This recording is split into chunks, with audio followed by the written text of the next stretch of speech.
कभी सोचा है क्यों हम बिना मतलब के कुछ भूल जाते हैं, या कोई छोटी सी चीज दिल पे भारी लगती है?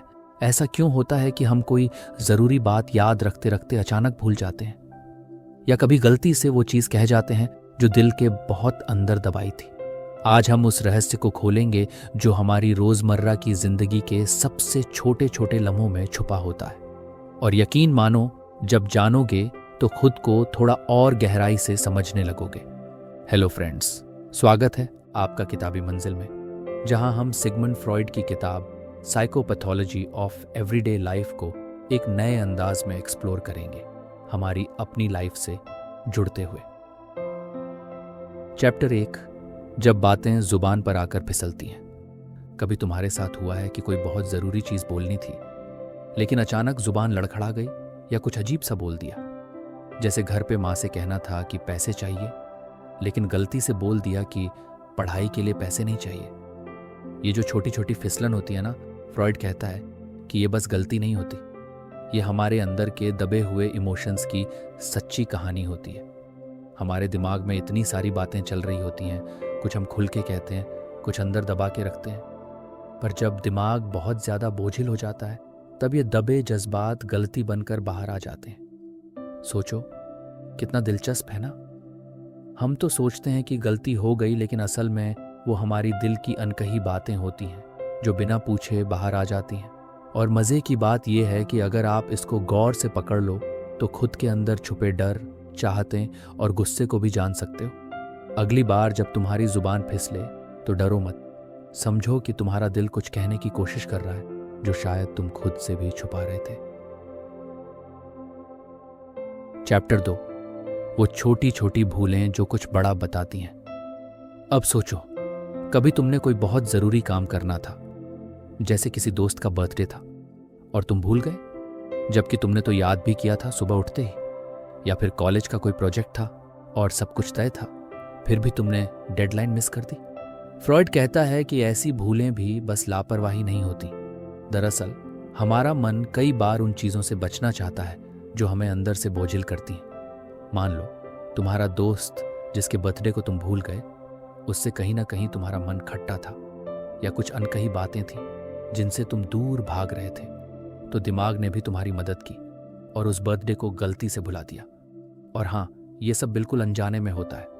हमें लगता है कि हम तो भूल गए, लेकिन मन जानता है कि वो क्या भुलाना चाहता था। इसलिए फ्रॉइड बोलता है, भूल जाना भी एक किस्म का बयान है, एक कहानी है जो बिना कहे ही बहुत कुछ कह जाती है। अगली बार जब तुम कुछ भूलो तो खुद से एक छोटा सा सवाल करना, क्या मैं वाकई भूल गया, या मेरा मन खुद ही हट गया?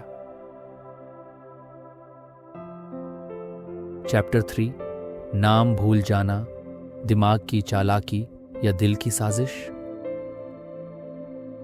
चलो एक और मजेदार किस्सा लेते हैं। कभी किसी इंसान का नाम याद नहीं आया जब उसकी सबसे ज्यादा जरूरत थी। जैसे कॉलेज में कोई सीनियर अचानक सामने आ गया और तुमको उसका नाम भूल गया, या किसी मीटिंग में क्लाइंट का नाम याद नहीं रहा। फ्रॉइड यहां भी कहता है, भाई ये कोई मामूली गलती नहीं। जब हम किसी का नाम भूलते हैं तो कई बार ये हमारी अंदरूनी भावनाओं का रिफ्लेक्शन होता है। हो सकता है उस इंसान के साथ कुछ ऐसा रहा हो जो हमें चुपचाप चुभा था, पर हमने उसे इग्नोर कर दिया। लेकिन दिमाग कहाँ माफ करता है, वो उस चुभन को अपने अंदाज में बाहर निकालता है, उस इंसान का नाम भुलवाकर। फ्रॉइड तो यहां तक कहता है कि कई बार जो नाम हम भूलते हैं वो किसी पुराने याद के जख्म से जुड़ा होता है। ये भी हो सकता है कि उस नाम से मिलता जुलता कोई और दर्दनाक एक्सपीरियंस जुड़ा हो। जैसे अगर स्कूल के टाइम पे कोई टीचर बहुत डांटती थी और उसका नाम अनीटा था, तो आज जब कोई अनीटा नाम की क्लाइंट सामने आएगी तो तुम्हारा दिमाग नाम को धुंधला कर सकता है। सोचो कितना कमाल है। हम समझते हैं कि नाम भूलना बस लापरवाही है, पर असल में ये दिल की बेहद पुरानी फाइलें खोलने का एक तरीका है। चौथी किताब, जब सपने सच्चाई से भी ज्यादा बोलते हैं। कभी तुमने ऐसा सपना देखा है जो सुबह उठते ही दिमाग से चिपक गया हो? जैसे कोई ऐसा अजीब सा सपना जिसमें तुम किसी अनजान शहर में खो गए हो, या किसी को डांट रहे हो जो असल में तुम्हारे बहुत करीब है। फ्रॉइड कहता है कि सपने भी हमारे मन की डायरी की तरह होते हैं। जिसमें हम वो सब कुछ लिखते हैं जो दिन के उजाले में कह नहीं पाते। जब हम सोते हैं तब हमारे अंदर का सेंसर सो जाता है और मन खुल के अपनी छुपी इच्छाओं, डर और गुस्से को सपनों के जरिए बाहर निकालता है। सपने का हर किरदार, हर सीन कुछ ना कुछ मतलब लेकर आता है। अगर तुम किसी से लड़ रहे हो सपने में, हो सकता है असल जिंदगी में भी कोई अनकही बहस तुम्हारे अंदर पल रही हो। या अगर खुद को रास्ता भटकते देख रहे हो तो हो सकता है कि तुम सच में अपनी लाइफ के किसी मोड़ पर कंफ्यूज्ड हो। मजेदार बात यह है कि सपनों में सिंबल्स का भी बड़ा रोल होता है। जैसे बारिश आ रही है तो वो सैडनेस या इमोशनल ओवरलोड को दिखा सकता है। तो अगली बार जब तुम्हें कोई अजीब सा सपना सताए तो बस यूं ही हंसी में मत उड़ाना। शायद तुम्हारा अपना मन तुमसे कुछ कहना चाह रहा है, बहुत अपनेपन से। 5वां अध्याय, गलती से सही बात बोल जाना। कभी कभी हम मजाक में या गुस्से में ऐसी बातें बोल जाते हैं जो बाद में सोचते हैं, अरे मैंने ये कैसे कह दिया। जैसे किसी दोस्त को गुस्से में कह दिया, तू कभी मेरा अच्छा दोस्त रहा ही नहीं, जबकि असल में तुम्हारी लड़ाई छोटी सी थी।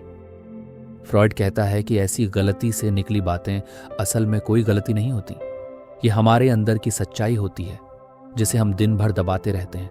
लेकिन जब दिमाग थोड़ा कमजोर पड़ता है, जैसे गुस्से, थकान या शराब के नशे में, तब ये सच्चाई बिना रोक टोक बाहर निकल आती है। और हाँ, कई बार हम खुद भी नहीं जानते कि हम अंदर से क्या महसूस कर रहे थे, लेकिन यह स्लिप ऑफ टंग सब खोल कर रख देती है। सोचो, जो हम महीनों से खुद से छुपा रहे होते हैं वो 1 सेकंड में जुबान से फिसल जाता है। तो अगली बार अगर तुमसे भी कोई ऐसी सच्ची बात गलती से बाहर आ जाए तो खुद को कोसना नहीं। ये तुम्हारा दिल था जो थोड़ी देर के लिए दिमाग के कंट्रोल से आजाद हो गया था। और शायद ये भी जरूरी था, क्योंकि कई बार जो बातें हम दबाते हैं वही हमें सबसे ज्यादा अंदर से तोड़ती हैं। चौथी किताब, छोटी छोटी आदतें जो दिल के बड़े राज खोलती हैं। चलो अब थोड़ा हल्के फुल्के अंदाज में बात करते हैं। कभी गौर किया है, कुछ लोग बार बार अपनी चाबियां भूल जाते हैं या बार बार फोन चेक करते हैं जबकि उन्हें पता होता है कि कोई मैसेज नहीं आया। या फिर कुछ लोग बिना वजह ही बार बार नाखून चबाते रहते हैं। फ्रॉइड के हिसाब से ये छोटी छोटी आदतें भी हमारे अंदर के बड़े राज्य खोलती हैं।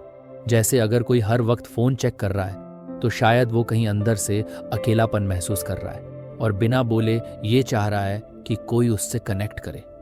या जो लोग अपनी चाबियां बार बार भूलते हैं, हो सकता है कि उनके मन में कहीं ना कहीं अपनी आज़ादी या जिम्मेदारियों को लेकर डर हो। ये आदतें हमें बिना कुछ कहे बता देती हैं कि हमारे अंदर क्या चल रहा है, लेकिन अक्सर हम इनको बस मजाक में ले लेते हैं। अरे यार, मैं तो भुलक्कड़ हूं, या बस ऐसी आदत है।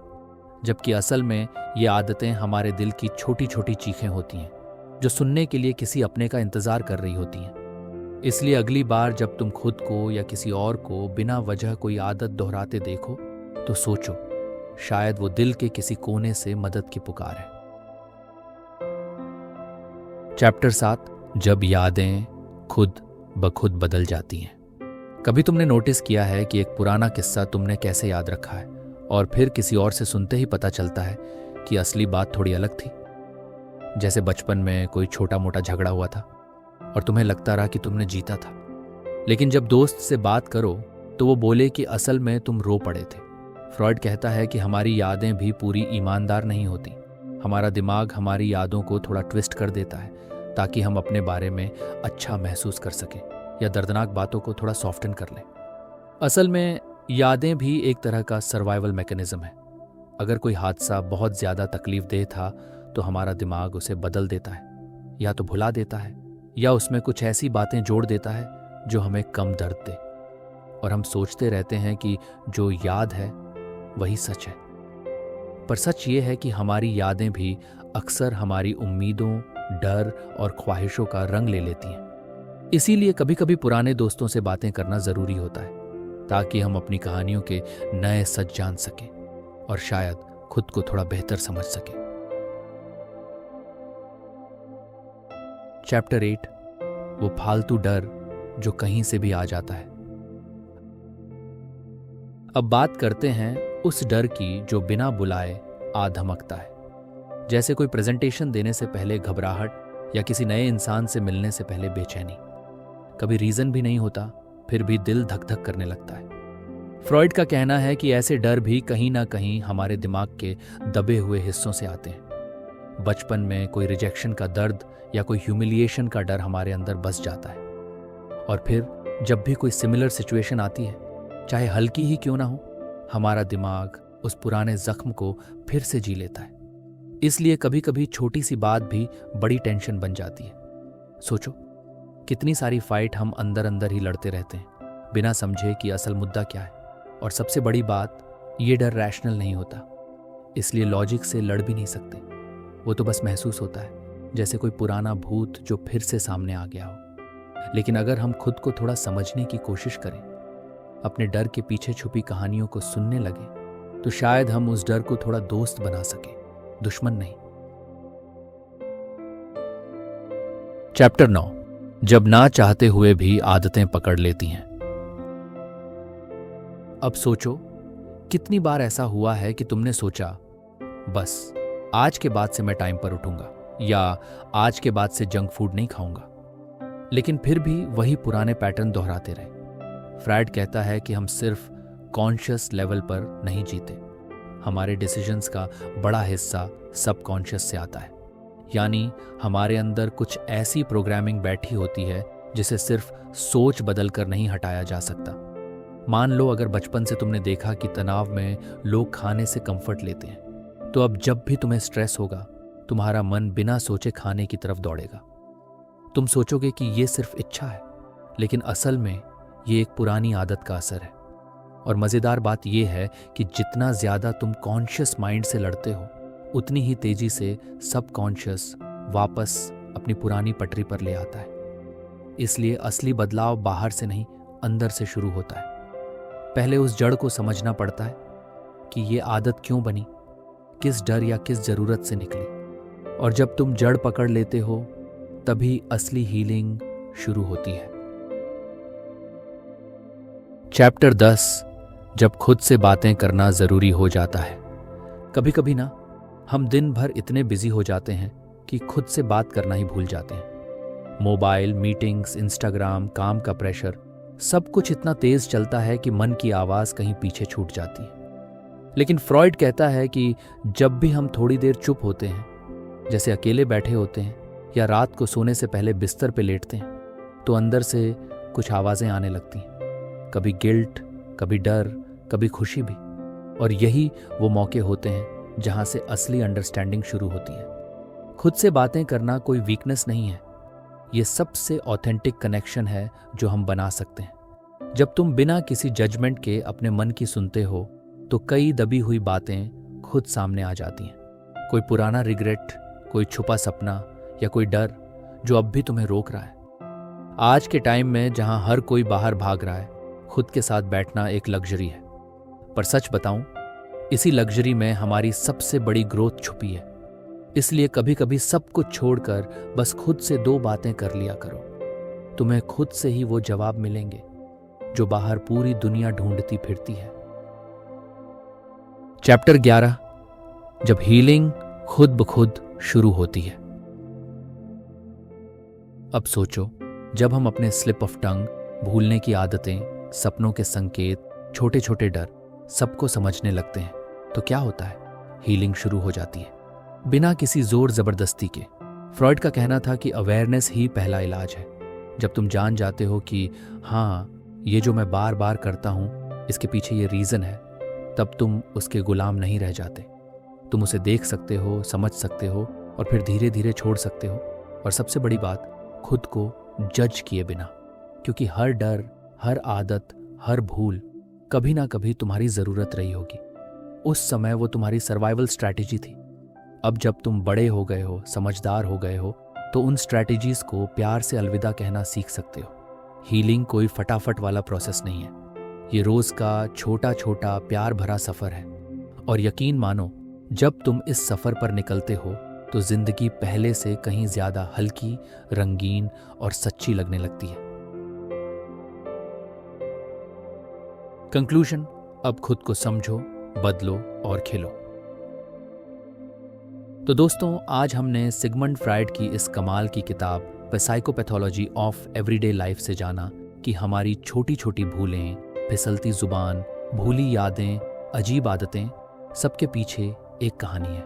ये सब हमारा मन हमें कुछ बताने की कोशिश कर रहा है। और जब हम सुनना शुरू करते हैं, समझना शुरू करते हैं, तो हमारी जिंदगी सच में बदलने लगती है। तुमने आज जो सीखा है वो सिर्फ किताब का ज्ञान नहीं है, ये तुम्हारी अपनी लाइफ का आईना है। हर रोज के छोटे छोटे लम्हों में छुपे इशारे अब तुम पहचान सकते हो।